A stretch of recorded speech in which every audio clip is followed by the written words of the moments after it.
परमेश्वर पिता का धन्यवाद करते हैं इस समय के लिए जो प्रभु ने मेरे और आपके जीवन के लिए उपलब्ध कराया कि हम एक छोटे से झुंड के रूप में एकत्र होकर अपने प्रभु की महिमा बढ़ाई कर सकते हैं। और इन दिनों जो हम देख रहे हैं कि मेरे हर एक भाई बहनों के पास कैसे प्रभु ने उनके जीवन में काम किया, उसको उन्होंने बड़ी ईमानदारी से और प्रभु के भय में रखा। कैसे प्रभु ने हमें दलदल कीचड़ से निकाल कर अपने इकलौते बेटे प्रभु यीशु मसीह के राज में पहुंचाया है। जबकि कभी भी मैं अपने जीवन के विषय का इस जीवन को सोचते भी नहीं थे कि ऐसा भी जीवन होता है। शुरू से क्रिश्चियन तो थे, पर वही रीति विधि का जीवन, संडे स्कूल और वो जवानों की सभा, सी गाना गाना, कंपटीशन में भाग लेना, इधर जवानों की सभा, विभिन्न मीटिंगों में एकत्र हो जाना, पर वचन से कोई लेना देना।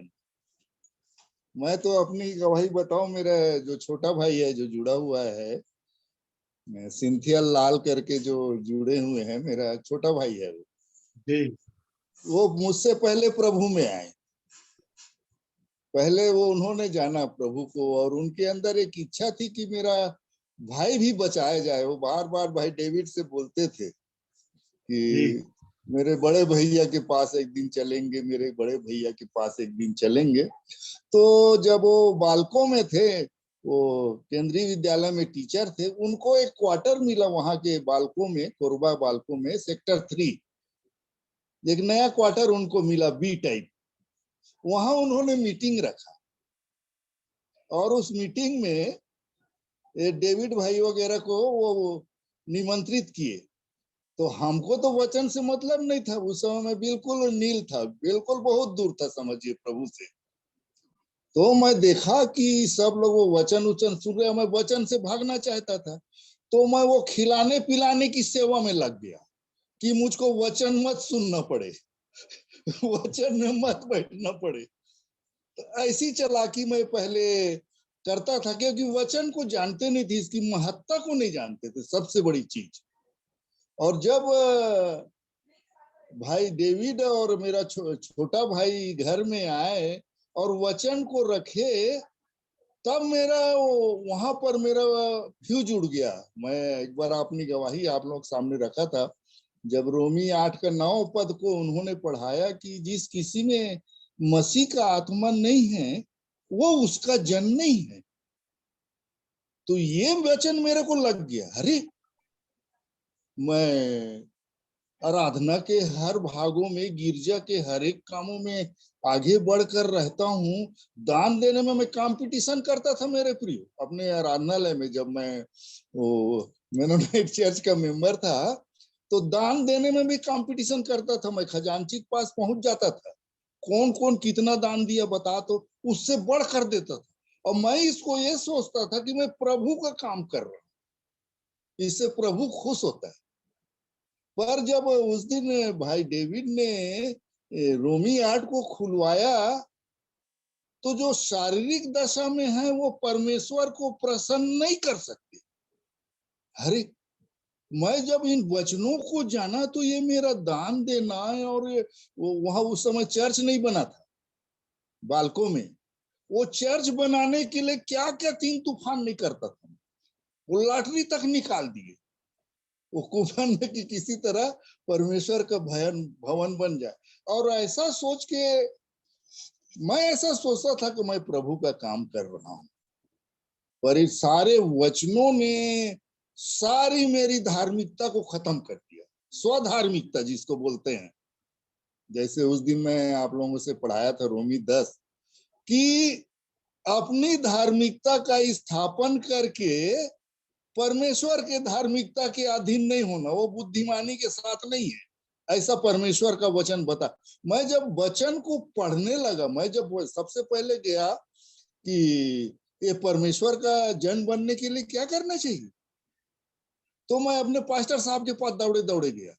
वो वचन मेरे को परेशान करता था कि तू मेरा जन नहीं, तू मेरा जन नहीं है। ये वो ड्यूटी में रहूं, फार्मेसिस्ट था मैं, वो दवाई बांटते बांटते जब थोड़ा सा फुर्सत मिलता था ना, तो भी मैं वहां नया नियम रखा था और उसी को पढ़ता था, रोमी 8:9 को। और वो वचन मेरे को कहता था, तू मेरा जन नहीं है, क्योंकि मेरा आत्मा तेरे में बसता ही नहीं। मैं बड़ा परेशान हूं, मैं दौड़े दौड़े पास्टर साहब के पास या किसी के पास पूछने के लिए पहुंच जाता था।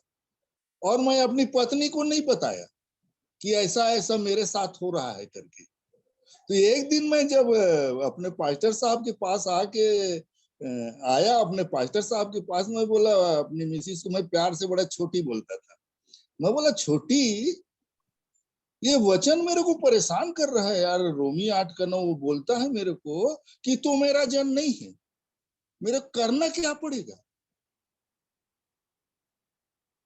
कौन बताएगा परमेश्वर का जन बनने के लिए मुझको क्या करना पड़ेगा, क्या करना चाहिए इसके लिए? तो मेरी मिसिस मेरे को बस इतना छोटी सी बात है तो किसने आपको वचन सुनाया? तो मैं बोला, भाई डेविड ने। उसी के पास जाओ बोले, वो वचन सुना के गए हैं, तुम उसी के पास जाओ। अब मैं डेविड भाई से चिढ़ता था, मेरे मन में डेविड भाई के लिए अच्छे विचार नहीं थे उस समय, पर मेरे को जरूरत थी। मैं गया डेविड भाई के यहाँ, और मेरे प्रियो बड़े आदर के साथ मुझे बैठाए, चाय वगैरह पिलाए, कैसे है भाई, कैसे आए? मैं बोले, भाई डेविड, उस दिन आप आए थे मेरे घर में और इस वचन को आपने रखा था। मैं वो सोचता हूँ वो करीब 5, 6, 7 दिन हो गए थे वो वचन को रखे। और ये मेरे को बोलता है डेविड भाई कि तुम मेरे जन नहीं हो। उसका जन बनने के लिए क्या करना पड़ेगा मेरे को बताइए? डेविड भाई मेरे को बोले, बहुत सही जगह आए हो आप, हम बताएंगे ना क्या करना पड़ेगा। सबसे पहला प्रश्न मेरे से पूछे वो, बाइबिल पढ़ते हो? मैं बोला, नहीं पढ़ता हूँ। बाइबिल पढ़ो, बाइबिल शुरू करो, बाइबिल पढ़ना। उस दिन से मेरे आदरणीयों में बाइबिल पढ़ना कंटिन्यू किया, मन लग गया परमेश्वर, क्योंकि मेरे अंदर एक वो थी कि मुझको प्रभु का जन बनना है। मुझको प्रभु का जन कैसे बनते हैं? तब भाई डेविड ने मन फिरा और यीशु के लोहू के महत्व को, इन सारी चीजों को धीरे धीरे धीरे धीरे समझाना शुरू किए कि यीशु का लोहू क्या काम करता है, ये वचन हमारे जीवन में क्या कैसे काम करता है, परमेश्वर का आत्मा मेरे और आपके जीवन में कैसे काम करता है, इसको वो धीरे धीरे धीरे धीरे बताना शुरू किए। अब मन लग गया। पहले हॉस्पिटल में थे, दोस्त वैसी, हमारे साथी वैसी, ड्यूटी खत्म हो जाती थी, उसके बाद दोस्तों के साथ बैठ के हंसी ठट्ठा मजाक, पीना खाना, जो भी संसारिकता थी, पहले का जीवन इसी प्रकार था। अब उधर जाने का मन नहीं होने लगा। कहीं ना कहीं किसी न किसी परिवार में जाके बैठना, कुछ वचन सुनना, जानते कुछ भी नहीं थे, पर एक दूसरे के परिवार में इकट्ठे हो जाते थे, जो भी वचन पढ़ा उसमें जो आशीष मिली उसको आपस में बांटते थे, और छोटी छोटी प्रार्थना करके फिर अपने घर लौट जाते थे। ऐसा आनंद हो गया। फिर जहां कहिए कि जहां आनंद मिलता था, वो अब हमारे लिए गंदी जगह हो गई। परमेश्वर का वचन बताता है कि आप सब जानते हैं कि बार बार परमेश्वर का वचन बताता है मुझे और आपको कि वो पवित्र परमेश्वर है, वो पवित्रता को चाहता है। और पवित्र कैसे बनेंगे? जैसे यूहन्ना 17:17 को मैं और आप पढ़ते हैं कि सत्य के द्वारा इन्हें पवित्र कर तेरा वचन, ये वचन सत्य करता, वचन हमें सत्य को पहचानने में सहायता करता है। जैसे यूहन्ना 8:31 को देखेंगे कि वहां पर लिखा है कि वो फरीसी लोग यीशु से बात करने लगे, यीशु से कहने लगे, उन यहूदियों से जिन्होंने यीशु पर विश्वास किया था। खोल के पढ़ेंगे तो वहां लिखा है, वो जो जिन्होंने विश्वास किया था उनसे यीशु बात कर रहे थे और बोला, यदि तुम मेरे वचन में बने रहोगे तो सचमुच मेरे चेले ठहरोगे। तब आगे लिखा है, सत्य को जानोगे। कब जानोगे सत्य को? ये वचन खुलने लगा मेरे पर मेरे पास प्रियो, कि तुम वचन में बने रहोगे तो चेले ठहरोगे, और जब चेले ठहरोगे तो तुम सत्य को जानोगे और सत्य तुम्हें स्वतंत्र करेगा। इस तरह का वर्ड है वहां पर। यस, मैं प्रभु का धन्यवाद दिया कि ये वचन धीरे धीरे धीरे धीरे मुझको उस आत्मिक जीवन को, उस राज का वारिस बनाने में सहायता की। अद्भुत उन दिनों में जो काम हुआ, और एक जलन हो गया प्रभु के लिए। अब प्रभु के लिए जीना है, अब कुछ नहीं है संसार में। उस समय को उन्माद ही अलग था, जब बालकों में शुरू शुरू में काम शुरू हुआ और बहुत से लोग मन फिरा फिरा कर आ रहे थे। और भाई डेविड बहुत ही मेहनत करते थे, क्या दिन क्या रात, कहीं भी। मैं अद्भुत जीवन उनके पास रह के गुजारा हूं। कहीं भी आओ हम भाई, चलो चले यहाँ चलते हैं, और मुझको कहीं भी ले जाते थे और बहुत उम्मीद रखते थे कि हेम भाई जरूर कुछ ना कुछ आगे प्रभु के लिए करेगा। परंतु कुछ कुछ मेरे जीवन में ऐसी घटनाएं घटी जिससे खातिर मैं काफी पीछे हट गया। सन 2000 में मेरी मिसिस की मौत हो गई, टूट गया मैं। बच्चों का वो नाना प्रकार की चिंताएं, बच्चे जवान हो रहे थे, कोई अपने पैर में खड़ा नहीं हुआ था। तो ये सारी चिंताओं के खातिर मैं काफी पीछे हट गया और बहुत सी बुराइयां मेरे जीवन में आ गई। परंतु परमेश्वर का धन्यवाद करता हूँ, इन भाइयों ने नहीं छोड़ा। भाई डेविड हमेशा उकसाने वाली बात करते, आगे बढ़ाने वाली बात, हमेशा, कोई बात नहीं। और भाई शेखर जो थे, ये सब बहुत ही ज्यादा हमको प्रभु में आगे बढ़ाने लगे। कोई भी संसार में ऐसा पाप नहीं है जिसकी क्षमा हमारे यीशु के पास नहीं। ऐसा अद्भुत प्रभु को मैंने और आपने पाया है। ये सिर्फ नाम नहीं, क्योंकि मरियम को जब बताया गया, सरदूत बोला कि तू उसका नाम यीशु रखना, क्योंकि वह अपने लोगों का उनके पापों से उद्धार करता है, उद्धार करने वाला है यीशु। अद्भुत चीज मैंने पाया मेरे प्रियो। नहीं तो शुरू में ईसाई वाला जीवन, मस्त रहो मस्ती में, आग लगी बस्ती में, ऐसा वाला जीवन जी रहे थे अपन। पर प्रभु ने वहां से निकाला है, उन बुराइयों से छुड़ाया है। परंतु इसमें भी, इस जीवन में भी, जब मैं एक वचन से मैं प्रभु सहायता करे मेरी कुछ बातों को, जो मैं सीखता हूं अपने जीवन के लिए। हम सब सीखते हैं और आप सब रखते हैं, पर अभी भाई ने मुझको मौका दिया, कुछ बातों को आपके सामने रखूंगा। हम सबके मनन करेंगे, अपन सब सीखेंगे, एक गट कर, प्रेम में गट कर प्रभु में बढ़ते जाएं, ऐसा वाला जीवन मेरा और आपका हो। तो जैसे पहला कुरिन्थी 10 अध्याय उसका 11 वचन देखेंगे। ज्योति बेटा जी अंकल। पढ़ तो बेटी मेरी। पहला कुरिन्थियों 10 अध्याय 11 वचन। 11 वचन। पहला कुरिन्थियों 10 अध्याय उसका 11 वचन।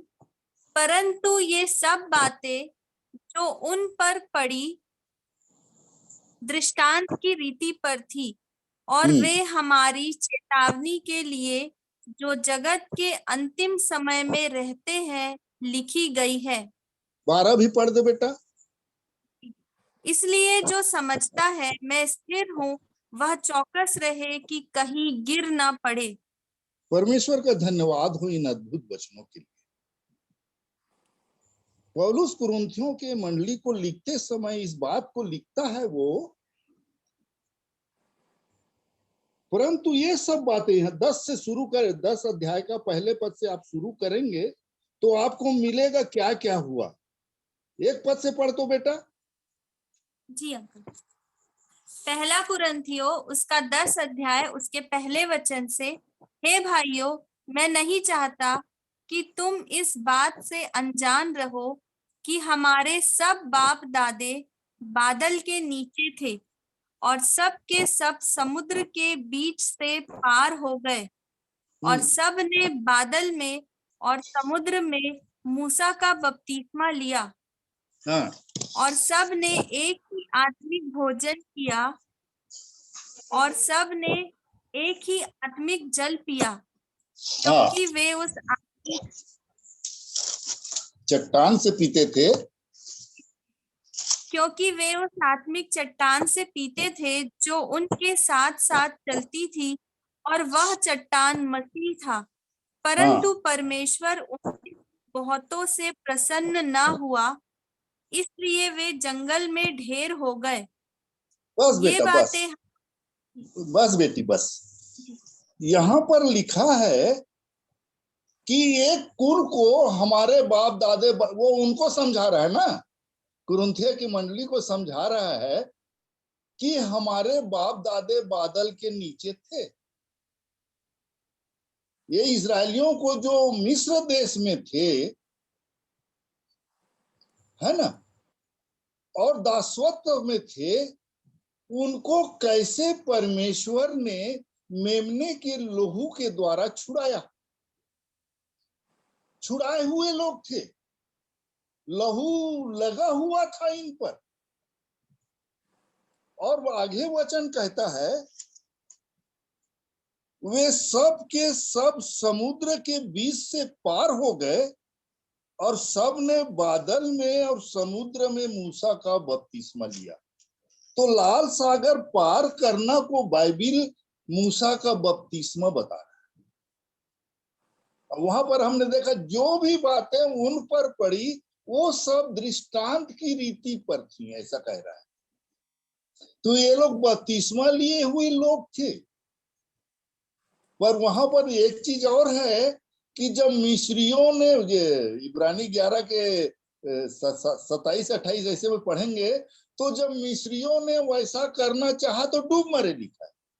तो लाल सागर वो जगह है जो एक को, जो जिनमें लोहू का छाप लगा है उनको जीवन देती है, और जिनमें लोहू का छाप नहीं लगा है और लाल सागर पार करने की कोशिश किए तो मौत होता है। प्रभु सहायता करे इस बात पर।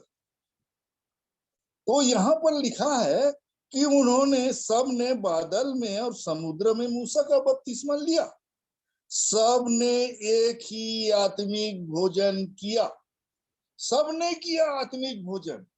और बाइबिल ये बता रही है, और सब ने एक ही आत्मिक जल पिया, आत्मिक जल भी पी रहे थे, क्योंकि वे उस आत्मिक चट्टान से पीते थे जो उनके साथ साथ चलती थी, और वह चट्टान मसीह था। ये स्थिति थी उनकी। आज भी हम कैसे उस चट्टान से पी रहे हैं, आत्मिक भोजन ग्रहण कर रहे हैं सब। पर ये जो 5वां पद है मेरे प्रियो, इसमें लिखा है, परंतु परमेश्वर उनमें से बहुतों से प्रसन्न नहीं हुआ, ऐसा लिखा है। थोड़े जन से प्रसन्न नहीं हुआ ऐसा नहीं लिखा है, बहुतों से प्रसन्न न हुआ, इसलिए वे जंगल में ढेर हो गए। प्रभु मेरी और आपकी सहायता करे। छुड़ाने का अनुभव है मेरे और आपके पास, लाल सागर पार करने का अनुभव भी मेरे और आपके पास है। और जंगल में क्या किए वो लोग, हमारे बाप दादे लोग? कुड़कुड़ाना, बड़बड़ाना, मूसा के विरुद्ध खड़ा हो जाना, ये सब किए। इसके बावजूद भी परमेश्वर ने नहीं छोड़ा। वो दिन में बादल के खंबे में और रात में अग्नि की ज्वाला में चलता लगा। उसने अपनी आशीषों को देना नहीं छोड़ा मेरे प्रिय, वो बनाए रखा। अद्भुत परमेश्वर है मेरा और आपका, जो हर एक दशा में, आप वचन को पढ़ेंगे तो लिखा है, जब क्या है 4 अध्याय में सोचता हूँ, व्यवस्था विवरण 4 अध्याय। देखिए, तो पद याद आ रहा है मेरे को, मैं कोई तैयारी नहीं किया हूं, पर जो याद आ रहा है मैं आपके सामने रखने की कोशिश करूंगा उन आशीषों को। ये व्यवस्था विवरण 4 अध्याय में कुछ कुछ बातों को मूसा समझा रहा था। तो इसका मैं 29 पद को सिर्फ पढ़ना चाहूंगा। आप लोग इसका वो जानते हैं, सब वचन के अच्छे जानकार हैं, तो इसका 29 पद, 4 का 29 पद को देखिएगा। परंतु वहां भी यदि तुम अपने परमेश्वर यहोवा को ढूंढोगे तो वह तुमको मिल जाएगा। तुम जाके वहां कुछ कर देखिए। आप लोग अपन हिस्ट्री जानते हैं कि क्या क्या नहीं किए उन्होंने। परमेश्वर के अद्भुत काम को देख के उनके कपड़े नहीं फटे, बीमारियां नहीं हुई उनको, ये सब काम को देखा था उन्होंने। तो भी वो कैसे भटके, दूसरे लोगों की उपासना आराधना करने लग गए। क्या क्या नहीं बना, बछड़ा बना दिया वो हारून ने। पर परमेश्वर के प्रेम को मैं यहाँ पर देख रहा था। परंतु वहां भी यदि तुम अपने परमेश्वर यहोवा को ढूंढोगे तो वह तुमको मिल जाएगा। नीचे क्या लिखा है देखे तो, शर्त यह है, शर्त है एक तो, मिल जाएगा वो। पर वहां लिखा है शर्त यह है कि तुम अपने पूरे मन से और अपने सारे प्राण से उसे ढूंढो।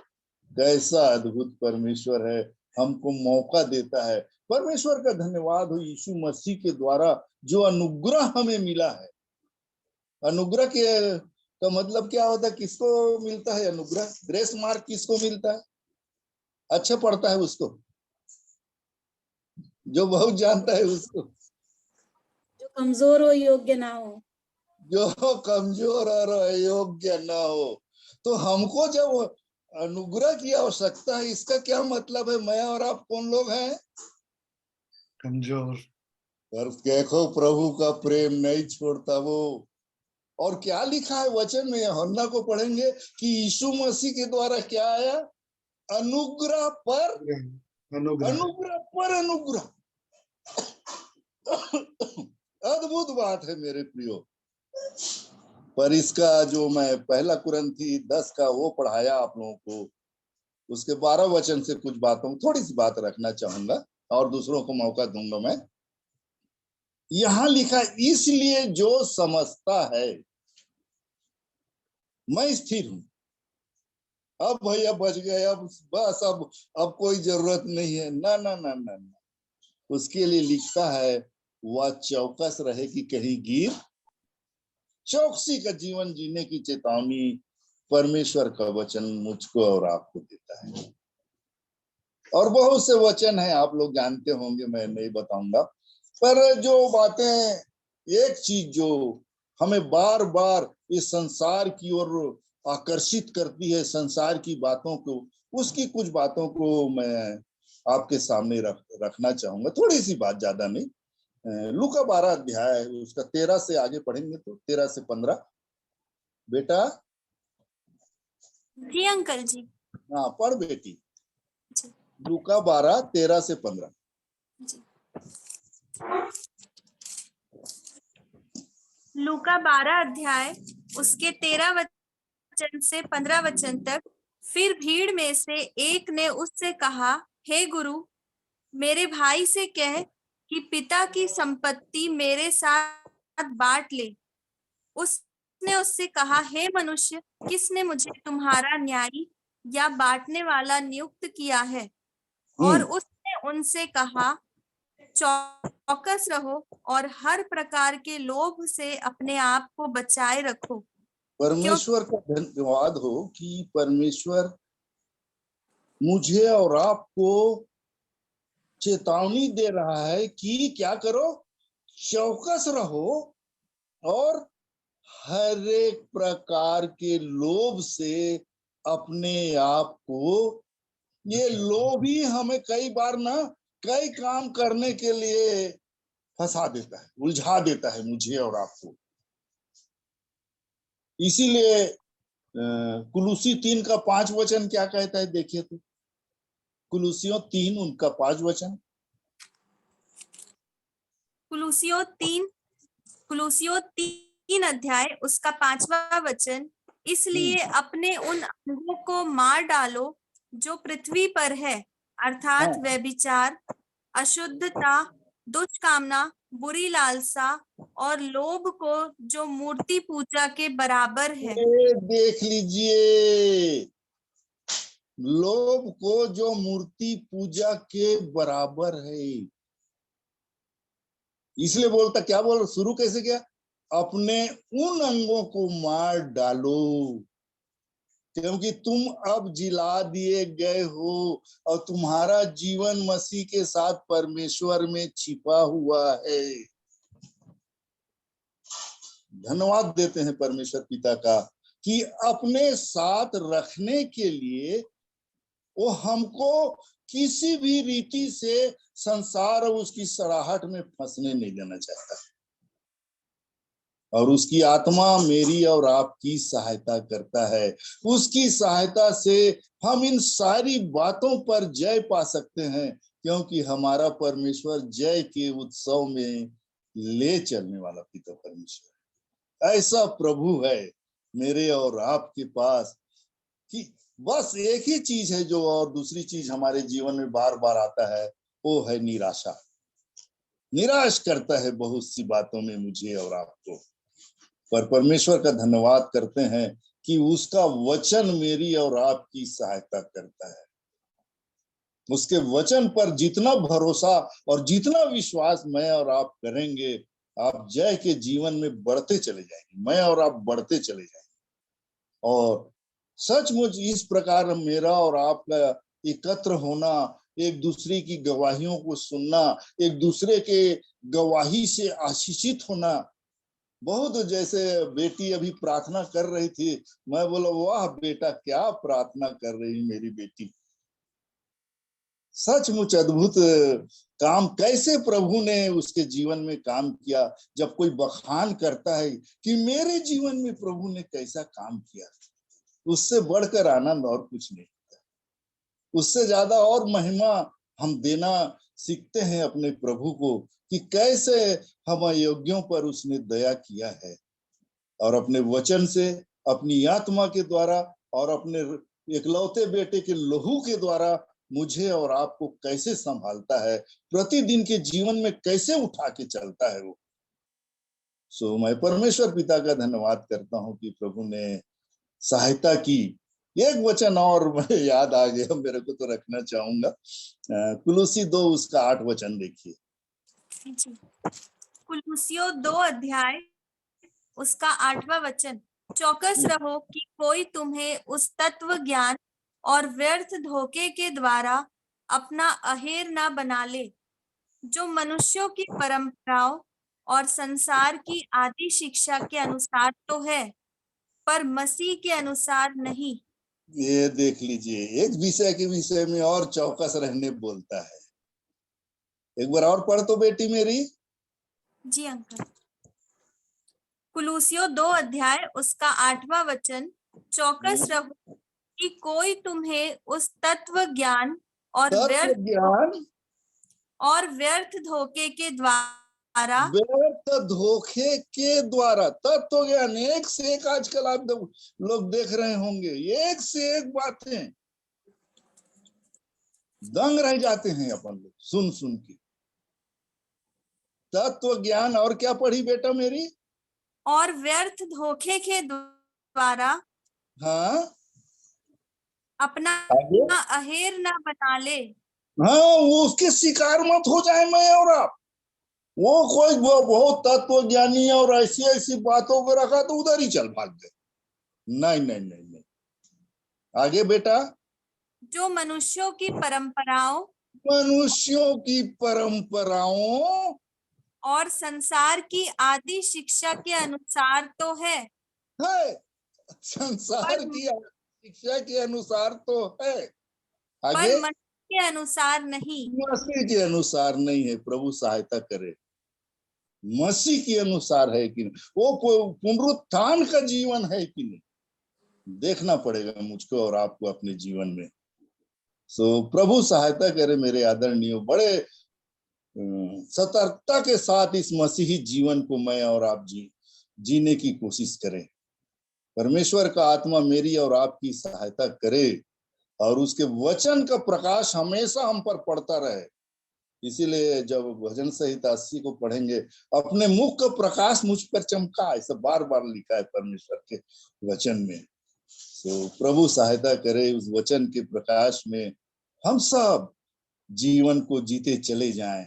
जैसा भी जीवन है प्रभु के सामने रखें, खुला और बेपरद सारी बातें।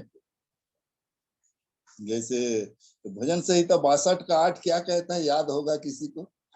62 का 8 भजन संहिता पढ़ दे बेटी। जी अंकल। जो प्रतिदिन बोझ को उठाता है। भजन संहिता 62 उसका 8, हे लोगों हर समय उस पर भरोसा रखो।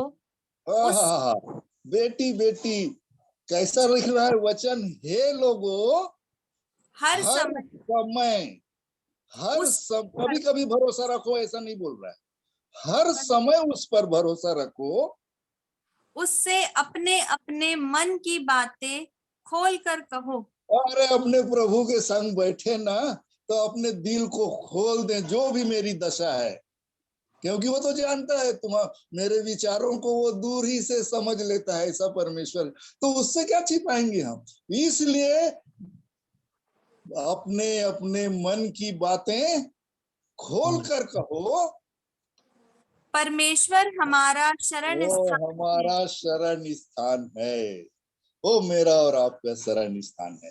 सो प्रभु मेरी और आपकी सहायता करे कि सचमुच हम अपने प्रभु हर समय उस पर भरोसा रखें, अपने मन की बातों को अपने प्रभु के सामने उंडेल दें, अपनी दशा को बता दें।